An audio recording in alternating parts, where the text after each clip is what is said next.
कल हमने उपसर्ग के विषय में जानकारी प्राप्त की थी और उपसर्ग का अर्थ और उसके 4 प्रकारों में से 2 प्रकार हिंदी के उपसर्ग और संस्कृत के उपसर्गों पर हमने विस्तृत चर्चा की थी। बच्चों, आज हम उपसर्ग के जो बाकी के 2 प्रकार हैं उस पर चर्चा करने वाले हैं। तो बच्चों, एक बार मैं आपको फिर से याद दिला दूं कि उपसर्ग किसी शब्द के पहले लगाए जाते हैं। ये शब्दांश होते हैं जो शब्द के पहले लगकर शब्द के अर्थ को बदल देते हैं। ठीक है ना? तो अब हम चलते हैं उर्दू उपसर्ग।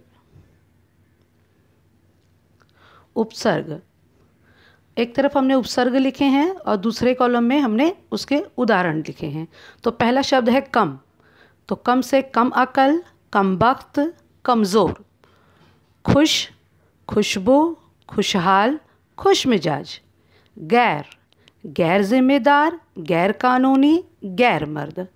अब दर उपसर्ग है। दर, दरमियान, दरकिनार, दरअसल। ना उपसर्ग से नामंजूर, ना चीज़, नाबालिग।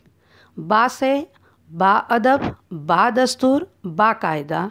बद से बदहाल, बदनसीब, बदतमीज़। ब से बगैर, बदौलत, बखूबी। बे से बेपनाह, बेकरार, बेनकाब। ला से लापरवाह, लाजवाब, लावारिस। सर से सरदार, सरकार, सरहद। हम उपसर्ग से हमजोली, हमदम, हमराज। हर उपसर्ग से हर तरफ, हर जगह, हर वक्त। तो बच्चों, ये अभी हमने जो ये देखे हैं उदाहरण, ये उर्दू के उपसर्ग थे। अब हम संस्कृत अव्यय उपसर्ग में और उपसर्ग रूप में देखते हैं। इसमें उपसर्ग देखिए, एक तरफ लिखे हैं, दूसरी तरफ उदाहरण। अंतः, अत, अंतर, इन दोनों से देखिए कैसे बने हैं शब्द। अंतःकरण, अंतर्राष्ट्रीय, अंतरकथा।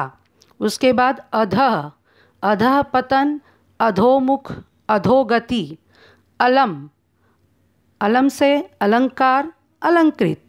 आविर, आविर से आविर्भाव, आविष्कार, आविर्भूत। कु से कुमार्ग, कुख्यात, कुप्रभाव। चीर, चीर से चिरंजीवी, चीरकुमार, चीरकाल। परलोक, परदेश, पराधीन। पुरा, पुरातत्व, पुरालेख, पुराकथा। बहिस या बहिर से बहिष्कार, बहिर्गमन, बहिर्मुख। सत, सज्जन, सत्कार, सदाचार। सम या सम से सम्मान, समकोण, समकालीन। सह से सहचर, समकोण, संन्यास। स्व से स्वरचित, स्वभाषा, स्वतंत्र, स्वरूप। स्वयं से स्वयंसेवक, स्वयंसेवी, स्वयंवर। तो देखा बच्चों, आज हमने उपसर्ग की पूरी तरह से जानकारी कर ली है। तो आप इसको देखते रहिए, इनको लिखिए, इनसे आप याद भी कीजिए। बहुत सारे शब्द इनके अलावा भी और भी बन सकते हैं। मैंने तो 3 के ही उदाहरण दिए थे। तो आप इसको पढ़ते रहिए, याद भी कीजिए और अगली बार हम मिलेंगे किसी नए विषय के साथ।